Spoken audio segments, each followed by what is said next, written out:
Lasa niya to. Hello guys. Ayan ang ulam namin ngayon. Laki-laki naman ang lagayan. Ayan ang ulam namin. Ha? Hindi man lang ako ang kakain yan eh. Dalawa lang kami yan. Tapos may kape pa ako. Alam yung kape ko, tinutong na bigas. Ayan. Tapos ang kanin ko, kasi may bahaw kami, sinangag ko yung bahaw. Kaya ayan, sarap no? Pwede nang, ayan yung isa kumakain na yun. Whoops!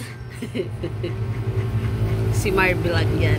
Marvlog. Ay, kinakamusta ka pala ni Sir, Boy Nyog. Ay, nasa TikTok din siya. Oh, friend kaming nasa sa TikTok. Friend nga di kami kanto. Friend din kami sa TikTok. Shout out po sa may favorite kang panirami.